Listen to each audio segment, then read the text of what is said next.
Swarnandhra vision 2047 అనేటువంటి పేరుతోటి ఒక పెద్ద డాక్యుమెంట్ని ఈ మధ్య అసెంబ్లీలో కూడా పెట్టి విడుదల చేసింది. ఈ స్వర్ణాంధ్ర విజన్ డాక్యుమెంట్కి ముందు రాష్ట్రంలో దాదాపు కొన్ని వేల మంది ప్రజల్ని కలుసుకొని వాళ్ళ కొన్ని వేలు కాదు లక్షలు 17 లక్షల మంది ప్రజల అభిప్రాయాలు తీసుకున్నామని చెప్పి ప్రభుత్వం ప్రకటించింది. ముఖ్యంగా ఉమెన్, మహిళలు, యూత్, స్టూడెంట్స్, రైతులు, సీనియర్ సిటిజన్స్ వీళ్ళందరూ అభిప్రాయాలు తీసుకొని దీన్ని విడుదల చేస్తున్నామని చెప్పి పబ్లిక్ ఒపీనియన్ కూడా దీనికి అనుకూలంగా ఉన్నట్టుగా. అయితే ఎవరి దగ్గర ఈ అభిప్రాయాలు తీసుకున్నారో ఎక్కడ సేకరించారో మనకైతే తెలియదు. బహుశా ఇక్కడ ఉన్న వాళ్ళు ఎవరైనా ఒకరికన్నా అడిగారా? ఇక్కడ ఇంతమంది ఉన్నారు, ఒక్కళ్ళని కూడా ఆన్లైన్లో కానీ ఫిజికల్గా కానీ అడగలేదు. మరి కాంపిటీషన్స్ పెట్టారు కాలేజీల్లో, యూనివర్సిటీల్లో. కాంపిటీషన్లో పెడితే ఆ కాంపిటీషన్లో సర్టిఫికేట్ పొందడానికి ఏ రకంగా రాస్తే బాగుంటుందో అలాగే రాస్తారు. క్రిటికల్గా ఎవరు రాయరు. అందువల్ల వాళ్ళు అనుకున్న మాటల్ని ట్యూన్ చేసి ఆ ట్యూన్ ప్రకారం యువజన విద్యార్థులు కాంపిటీషన్లు పెట్టి ఆ కాంపిటీషన్లో ఇన్ని లక్షల మంది పాల్గొన్నారు కాబట్టి దీనికి ఆమోద ముద్ర లభించిందని దాన్ని చెప్పుకునేటువంటి పరిస్థితి ప్రభుత్వం చేస్తున్నది.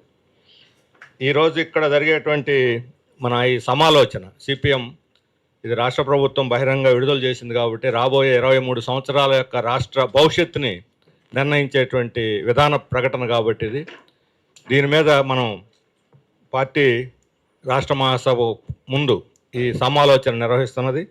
సమాలోచన అనటంలోనే మన ఐడియాస్ ఎక్స్చేంజ్ చేసుకోవటం. అందువల్ల ఐడియాస్ ఎక్స్చేంజ్ అయిన తర్వాత సిపిఎం పార్టీగా ఒక సమగ్రమైనటువంటి డాక్యుమెంట్ని రూపొందించడం జరుగుతుంది. అందువల్ల ఇక్కడ పాల్గొనేటువంటి వాళ్ళు చర్చల్లో వాళ్ళ అభిప్రాయాలు అన్నీ కూడా మన అనుభవాలు, ఫ్యాక్ట్స్ ఆధారంగా మనం కొన్ని నిర్ధారణకు రావాల్సినటువంటి అవసరం ఉంది. దీంట్లో ఈ విజన్ స్వర్ణాంధ్ర విజన్ 2047 ఇది కొత్తదేం కాదు. ఇంతకుముందు 1999లో చంద్రబాబు నాయుడు గారు ముఖ్యమంత్రి అయినప్పుడు, రెండోసారి ముఖ్యమంత్రిగా అయినప్పుడు ఇదే రకంగా రోజు విజన్ 2020 తీసుకొచ్చారు. విజన్ 2020 అయిపోయింది, పీరియడ్ అయిపోయింది. కానీ ఆ 20 ఏళ్లలో పెట్టుకున్నటువంటి లక్ష్యాలని ఎంతవరకు నెరవేర్చారు, ఏవి నెరవేరలేదు అనేటువంటి సమీక్ష లేదు. ఆయన ప్రభుత్వం ఆయన నాయకత్వంలో వచ్చిన ఒక డాక్యుమెంట్ 20 ఏళ్లలో ఏం సాధించింది. ఈ 20 ఏళ్లలో 10 సంవత్సరాలు ఆయన ముఖ్యమంత్రిగా ఉన్నాడు సగం రోజులు. మిగతా సగం రోజులు ఒక 5 ఏళ్ళు కాంగ్రెస్, ఇంకో 5 ఏళ్ళు వైఎస్ఆర్సీపీ ఉన్నది. కాబట్టి అర్ధభాగం ఆయన బాధ్యత వహించాల్సి ఉంటుంది. మరి దాని అప్పుడు healthy and wealthy vision document 2020లో పెట్టిందంటే హెల్దీ అండ్ వెల్దీ, ఆరోగ్యకరమైన సమాజం, సంపదవంతమైన సమాజం. సంపద సృష్టిస్తే అదే అందరి అభివృద్ధికి దోహదపడుతుంది అనే అభిప్రాయం ఆ రోజు చెప్పారు. ఇప్పుడు ఇంకో మాట చేర్చారు, healthy, wealthy and happy. Healthy and happy, సంతోషంగా ఉంటారు అందరూ.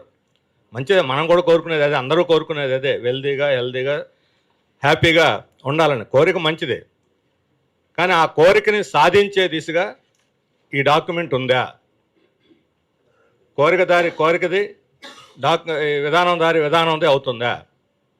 విజన్ 2020ని సమీక్ష చేసి పరిశీలిస్తే అత్యధిక భాగం డైరెక్షన్ దీంట్లో అదే కనిపిస్తున్నది. దీంట్లో 12 కాపురానికి 10 సూత్రాల్లాగా ఒక 10 సూత్రాలు పెట్టారు. జీరో పావర్టీ అంటే పూర్తిగా పేదరిక నిర్మూలన, రెండోది ఉపాధి అంటే ఉద్యోగాలు, మూడవది నైపుణ్యం, నాలుగోది నీటి వనరులు, ఐదవది ఆధునిక టెక్నాలజీతో వ్యవసాయం, ఆరోది ప్రపంచవ్యాపిత రవాణా, ఇతర లాజిస్టిక్స్ తోటి అనుసంధానం, 7 తక్కువ కాస్ట్ తోటి ఎనర్జీ, ఫ్యూయల్ తయారు చేయటం, ముఖ్యంగా గ్రీన్ ఎనర్జీని ప్రమోట్ చేయటం, 8 ప్రొడక్షన్ ఆధునిక పద్ధతిలో ప్రొడక్షన్ తీసుకురావటం, తర్వాత స్వచ్ఛాంధ్ర 10వది స్వచ్ఛాంధ్ర. దీనిని ఈ 10 పాయింట్స్ని ఏ విధంగా అమలు చేయాలనే దానికి ఒక యంత్రాంగాన్ని కూడా తయారు చేస్తున్నారు. దీంట్లో ఇంతకుముందు థింక్ గ్లోబల్లీ, యాక్ట్ లోకల్ అన్నాడు. అప్పుడు విజన్ 2020లో థింక్ గ్లోబల్లీ, యాక్ట్ లోకల్ అన్నాడు. ఇప్పుడు విజన్ 2047లో థింక్ గ్లోబల్లీ, యాక్ట్ గ్లోబల్లీ రెండు. అంటే ప్రపంచ మార్కెట్తో, ప్రపంచ మొత్తం పెట్టుబడితోటి అనుసంధానం, సమగ్రంగా అనుసంధానం చేసేయటం అనేది దీంట్లో మనకు స్పష్టంగా కనిపిస్తుంది. అలాగే గత డాక్యుమెంట్లో P3 పబ్లిక్ ప్రైవేట్ పార్ట్నర్షిప్. ఈ పబ్లిక్ ప్రైవేట్ పార్ట్నర్షిప్ అనేది ప్రభుత్వ రంగాన్ని ప్రైవేటు గొప్పచెప్పడానికి ఉద్దేశించిన ఫార్ములా.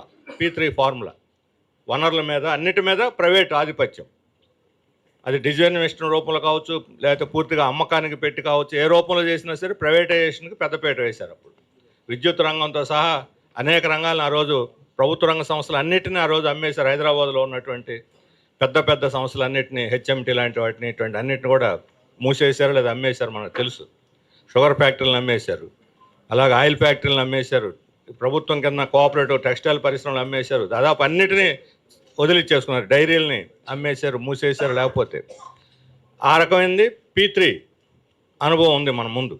ఇప్పుడు P4, దీంట్లో కొత్తగా P4 ఇంకొకరిని చేర్చారు,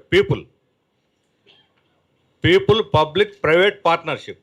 అంటే ప్రజలు కూడా భాగస్వాములని ప్రభుత్వంతో పాటు. ఏమిటి దానికి దీనికి తేడా? ఇంతకుముందు అమ్మేశారు, ఇప్పుడు అమ్మకుండా ప్రజల ఆస్తుల్ని తాకట్టు పెడతారు లేదా లీజుకి ఇస్తారు.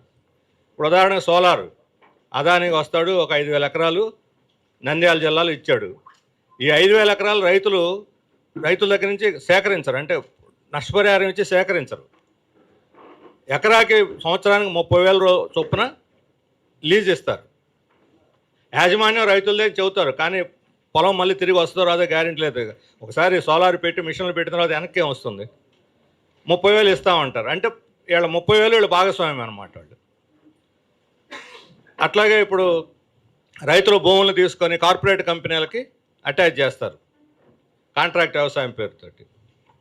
అది పీపుల్ భాగస్వామ్యం. అంటే కార్పొరేట్, ప్రైవేటు, ప్రజలు, ప్రభుత్వం వాళ్ళు సబ్సిడీలు ఇస్తారు. ప్రభుత్వం సబ్సిడీలు ఇవ్వడానికి వివిధ రూపాల్లో ప్రైవేట్ కంపెనీలకి ఈ P4 కింద 75% వివిధ రూపాల్లో. అంటే దీనికి ఒక పేరు పెట్టారు. ఇవన్నీ అంటే కొత్త పేర్లు తగిలించి యూత్ని, చాలా ఆధునికంగా ఆలోచిస్తున్నాడు చంద్రబాబు నాయుడు గారు, మనకన్నా ఒక స్టెప్ ముందుండి ఆలోచిస్తున్నాడు అంటాను కొన్ని కొత్త పదాలు దీంట్లో ప్రవేశపెట్టారు అనమాట. టైలర్ మేడ్ అంటే ఒక్కొక్కళ్ళకి ఒక్కో రకమైనటువంటి పద్ధతి, వాళ్ళ పర్ఫార్మెన్స్గా అనుగుణంగా. అంటే ఒక పెట్టుబడి పెట్టి ఎంత ఉత్పత్తి చేస్తాడు, ఎంత కాలంలో చేస్తాడు, ఎంతమందికి ఉపాధి ఇస్తాడు, ఎంత ఎక్స్పోర్ట్ చేస్తాడు అనే ఆధారంగా దానికి వాళ్ళకి సబ్సిడీ ఇస్తారు. 75% వరకు సబ్సిడీ ఇస్తుంది గవర్నమెంట్ వాడు పెట్టిన పెట్టుబడులు. అంటే ఎవరికి లాభం ఇది? 75% పెట్టుబడి, భూమి, నీళ్లు, పన్నులు, ఇతర అనేక రూపాల్లో వాళ్ళకి సబ్సిడీలు అన్నీ చౌకగా ఇచ్చేసేటువంటి పద్ధతిని దీంట్లో ప్రవేశపెట్టారు. ఇది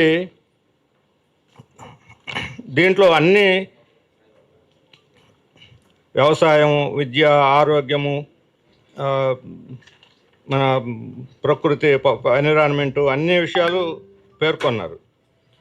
అయితే పేర్కొన్న అన్నిట్లో కూడా ఒక 5 అంశాలు కామన్గా ఉన్నాయి.